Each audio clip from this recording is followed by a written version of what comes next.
De golpe milionário em idosa no Rio de Janeiro até manifestações democráticas que aconteceram em todo o Brasil neste 11 de agosto. Seja bem-vindo a mais um Top 5 da semana e fique por dentro dos principais acontecimentos que agitaram o Brasil e o mundo.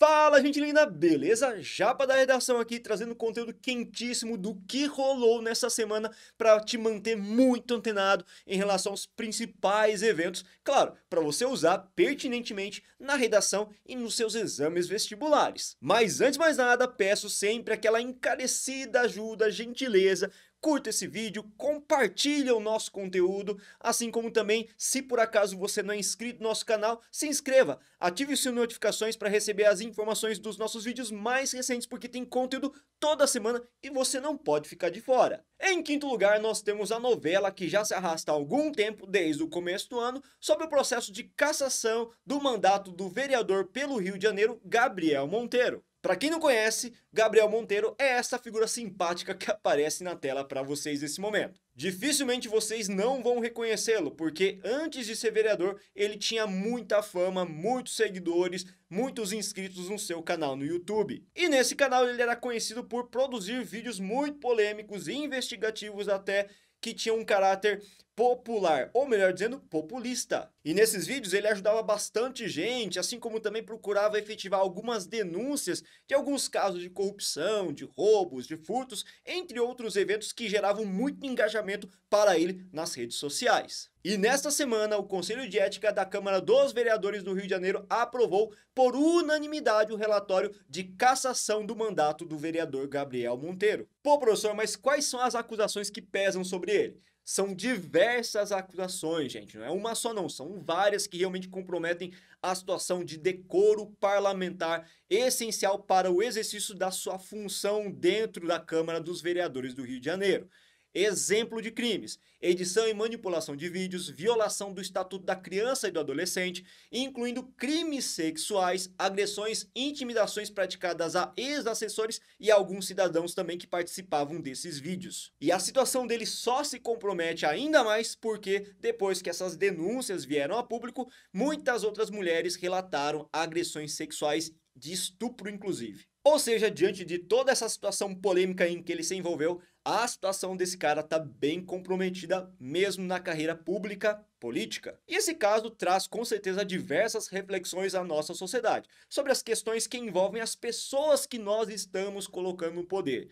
Vale lembrar que o vereador Gabriel Monteiro chegou lá na Câmara dos Vereadores do Rio de Janeiro pelo voto popular. E aí eu faço um questionamento para vocês todos, meus caros ouvintes: será que nós realmente temos a capacidade, o brasileiro tem o discernimento de votar adequadamente, de fazer a escolha correta na hora do pleito eleitoral? Haja vista que nós nos aproximamos do pleito de 2022? Deixe nos comentários aqui e contribua para essa discussão se tornar cada vez mais rica também para aquelas pessoas que estão se preparando para os exames vestibulares.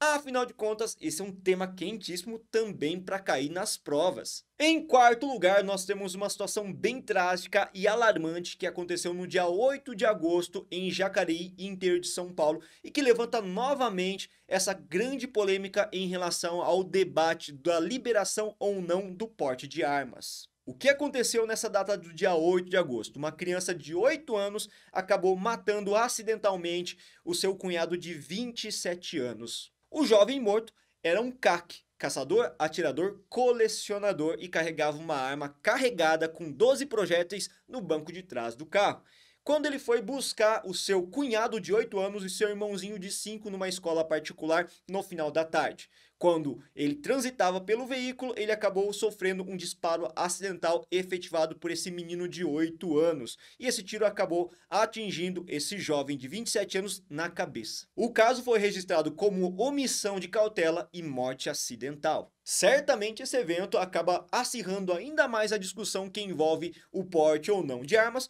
assim como também polemiza ainda mais os processos de decretos de flexibilização do porte da posse de armas. E embora embora esse tema já tenha incidido em alguns vestibulares, como é o caso da Unesp em 2018, que abordava a questão da liberação de porte de armas ao cidadão comum como uma medida para reduzir ou não a criminalidade no país, eu acho que esse tema é extremamente pertinente na atual conjuntura, haja vista o número exponencial de pessoas que têm tirado o seu registro de CAC no Brasil nesses últimos anos. Só para vocês terem uma ideia, de acordo com o Fórum Brasileiro de Segurança Pública, em 2018 eram cerca de 117 mil pessoas que tinham registro de CAC. Já em 2022, esse número saltou para mais de 670 mil registros, ou seja, um aumento de mais de 470% no número de registros de CACs. Vale lembrar ainda que a partir de 2019 nós tivemos uma série de decretos que flexibilizaram tanto o porte quanto a posse, assim como a aquisição de armamentos e também ampliaram a quantidade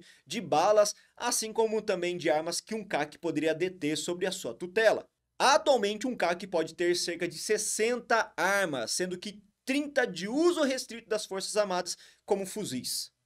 Ou seja, armamento com alto poder de fogo. Além disso, esses CACs podem adquirir individualmente cerca de 180 mil projéteis por ano.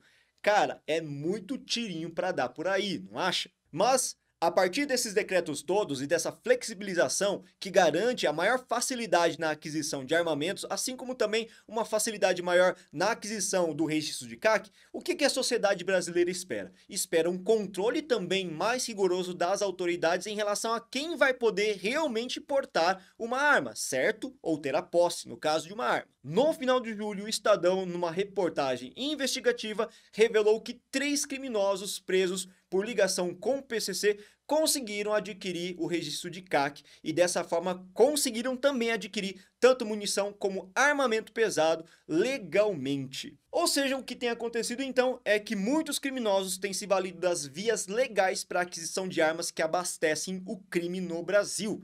Isso gera um temor coletivo de que essas medidas, uma vez implementadas de flexibilização da liberação do porte da posse de arma, podem causar um cenário de mais violência ainda. O contrário de que muitas pessoas pensam de que o porte de armas ou a posse ao cidadão comum poderia porventura fazer com que reduzisse a violência. Mas é claro que essa temática levanta diversos posicionamentos e muitas discussões. E nós da Corrige-me queremos também saber a sua opinião. Afinal de contas, você que nos assiste nesse momento, é a favor ou contra a liberação do porte das armas ao cidadão comum como uma forma de reduzir drasticamente os índices de violência que acabam assolando o país nesse momento?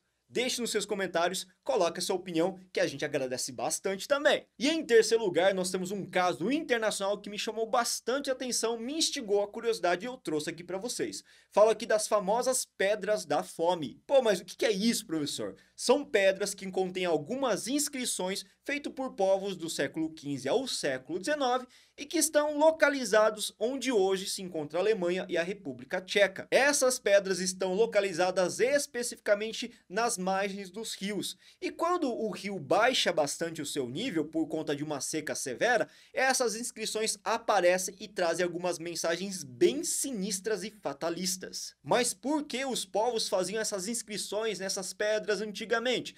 Porque, gente, quando o rio baixava muito, isso indicava uma seca severa que atingia uma população e gerava fome, miséria. Então, nesse caso, essas populações faziam algumas inscrições mesmo sinistras, fatalistas, melancólicas, falando da tristeza, da seca prolongada, da situação de fome e de miserabilidade. Vale lembrar ainda que essas populações eram duramente atingidas pela seca por conta justamente das péssimas condições tecnológicas de plantio e de produtividade da época. Ou seja, eram duramente afetados por essas condições climáticas adversas e inesperadas. E essas inscrições eram vistas de maneira muito rara em alguns eventos em que a Europa passava mesmo por uma estiagem prolongada. No entanto, nas 2 últimas décadas, esse fenômeno tem se acentuado drasticamente. Por quê? Porque o aumento das condições climáticas adversas por interferência humana tem intensificado também as secas e prolongado essas situações alarmantes de crise hídrica na Europa. Com certeza isso leva a gente a uma reflexão sobre a crise climática mundial. E por isso mesmo esse tema não vai ficar tão cedo desatualizado em relação aos seus exames vestibulares, por isso eu ficaria muito atento a essa situação. E imagina só cair uma redação sobre a questão da crise climática e você poder colocar essa referência das pedras da fome na sua redação, cara, vai ficar muito chique, vai ficar muito bom. A título de curiosidade, eu trouxe aqui algumas inscrições feitas nessas pedras e essa primeira que vocês vão ver é de 1616. E olha só o que ela diz: se você me vir, chore. Essa outra aqui diz o seguinte: a vida florescerá novamente quando esta pedra desaparecer. Veja que são mensagens bem alarmantes, fatalistas e trágicas que demonstram uma desesperança em relação a que a situação de seca que se prolongava e acabava comprometendo a saúde de muita gente. E em segundo lugar, nós temos uma situação aí, um acontecimento que chocou o Brasil e o mundo, que me deixou estarrecido e pensando, nossa, até onde vai realmente a crueldade humana? Mas antes de entrar no mérito dessa segunda notícia que chamou bastante a nossa atenção, eu quero convidar você, meu caro aluno, para conhecer um pouco melhor da nossa plataforma de correção de redação, a Corrija-me. Atualmente nós temos a melhor plataforma de correção de redação do Brasil. Isso a gente conseguiu consolidar a partir de uma metodologia que alinha teoria e prática. Na teoria você tem vários aspectos, várias ferramentas, recursos esses que lhe permitem melhorar cada vez mais na produção de texto.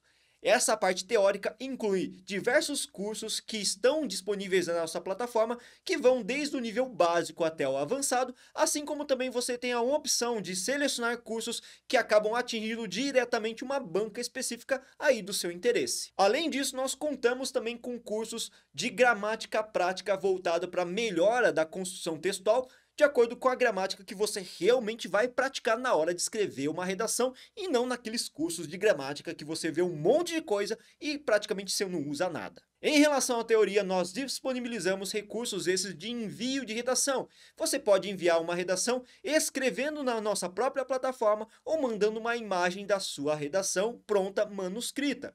A partir desse momento, você tem a sua redação enviada a um corretor e esse corretor capacitado, profissional, acaba fazendo uma análise personalizada da sua redação, apontando tanto seus pontos positivos quanto aqueles que você deve melhorar. A partir dessa entrega personalizada, você tem o respaldo da nossa equipe de correção, permitindo que você enxergue os seus erros e consiga melhorar de fato, ou seja, na prática. Por conta dessas características todas que hoje nós somos a melhor plataforma de correção no mercado. Portanto, você está esperando o quê? Acesse a nossa plataforma pelo link que está na descrição e venha fazer parte desse grupo de vencedores que já conseguiram vários resultados positivos nos vestibulares e concursos públicos. E em segundo lugar, nós temos uma situação bem alarmante, chocante que aconteceu no Rio de Janeiro.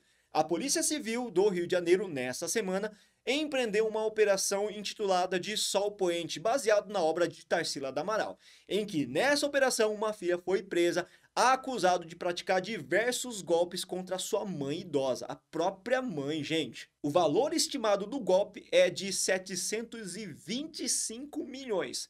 Gente do céu, você tem noção de que eu não consigo ver na minha conta nem a cifra de R$ 1.000? Imagina o que seriam 725 milhões. O que aconteceu nessa situação toda? O marido dessa idosa faleceu e ele era um famoso colecionador de arte e tinha sob a sua tutela diversas obras, desde Tarsila a de Cavalcante. E a mãe recebeu toda a herança do falecido marido. E a partir desse momento, a filha começou a arquitetar um plano para poder ter posse de alguns desses bens, de alguns desses valores. Então, em 2020, ela arquitetou um plano, contratou algumas videntes que se passavam aí por figuras espirituais que abordaram a mãe e levaram essa mãe já para o apartamento delas, em que elas revelaram que a filha dela estava muito doente e que precisava de um auxílio espiritual. A partir desse momento, elas começaram a extorquir a senhora de idade, que começou a suspeitar desses episódios todos e parou de enviar dinheiro para essas estelionatárias. Só que isso fez com que a filha tornasse cada vez mais agressiva e mantivesse a idosa em cárcere privado, num lugar em que ela poderia ter controle dessa senhora, inclusive demitindo diversos funcionários e cuidadores para que ninguém soubesse do que estava acontecendo. A partir disso, joias foram vendidas, assim como também quadros foram negociados, rendendo aí a esses criminosos um desvio de 725 milhões de reais. Só para vocês terem uma ideia, essa operação conseguiu resgatar cerca de 11 obras de arte. Entre essas obras estava justamente o Sol Poente, o título de uma obra da Tarsila do Amaral que deu nome a essa operação. E só essa obra está estimada num valor de 250 milhões de reais. Gente, haja dinheiro, né? E esse episódio alarmante é só mais um entre tantos outros que acontecem no Brasil que envolvem justamente essa questão de crimes contra idoso. Apesar de nosso Estatuto do Idoso ter sido promulgado a partir do ano de 2003, pouca coisa tem sido feita e poucos avanços têm sido vistos em relação a políticas públicas voltados para o bem-estar do idoso. Só para vocês terem uma ideia do alarmante problema que nós temos aqui no Brasil hoje, só em 2022, no primeiro semestre, que vai de janeiro a junho deste ano, nós tivemos cerca de 35 mil registros de casos de denúncias de violência contra o idoso. Ou seja, a alarmante média de 277 casos por dia. E quais são esses casos mais comuns de violência contra o idoso? São eles: violência física, psicológica, abandono, humilhações, xingamentos, maus tratos de diversas ordens, inclusive fazendo com que esses idosos sejam mantidos em cárcere privado, passem fome e sejam acondicionados em péssimas situações de salubridade e higiene. E tudo isso motivado principalmente pela questão financeira. Isso mesmo. Muitos netos, filhos, acabam mantendo esses idosos sobre a sua tutela em cárcere privado para ter acesso à aposentadoria deles e às pensões também. É uma questão que merece toda a reflexão e discussão, porque pode também estar presente na sua redação e em vários tipos de debates que envolvem o etarismo e a exploração do idoso na atual conjuntura brasileira. Então ficaria muito esperto em relação a essa questão. Haja vista também que hoje a nossa população idosa está estimada em 29% dos brasileiros. É muita gente que pode vir a sofrer com essa situação toda de agressão. E em primeiríssimo lugar, nós tivemos no dia 11 de agosto o manifesto a favor da democracia que ocorreu no Largo de São Francisco, em São Paulo, na frente da Faculdade de Direito da USP. E a data, especificamente o de 11 de agosto, foi escolhido a dedo por esses manifestantes a favor da democracia. Ah, mas por que exatamente, professor? Porque no ano de 1977, há exatamente 45 anos, no dia 11 de agosto de 1977, nesse mesmo recinto, aconteceu a famosa leitura da Carta aos Brasileiros. E essa carta, lida em 77, pedia justamente, em meio à ditadura militar, o retorno ao Estado democrático de direito. Ou seja, é uma data simbólica que tem tudo a ver com a celebração da democracia no Brasil. E isso se torna ainda mais relevante tendo em vista o cenário sistemático de ataque às urnas eletrônicas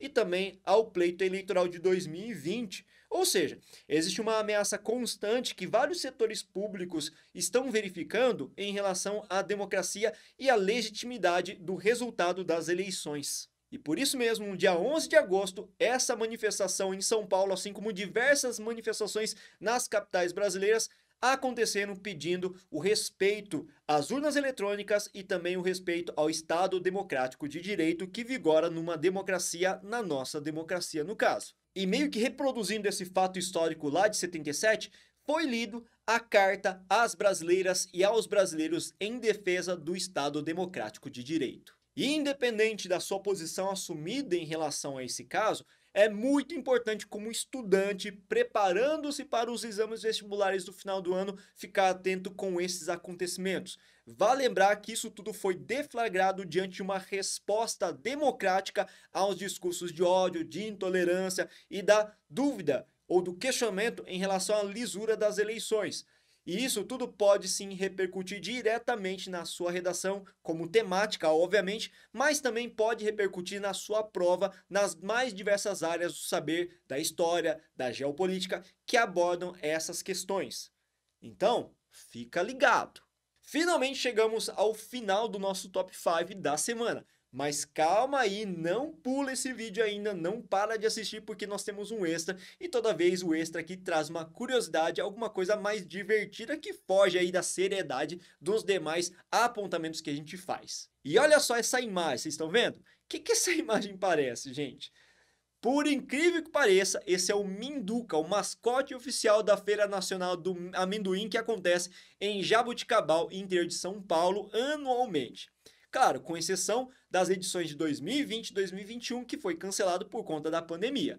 Então essas imagens que circularam na internet são imagens de 2021. Por conta dessas imagens na época terem provocado alguns tipos de questionamento e virado piada, oficialmente a feira anunciou que este ano mudaram a fantasia. Olha que maravilha! E olha só como ficou. Ficou muito mais parecido realmente com amendoim, não é?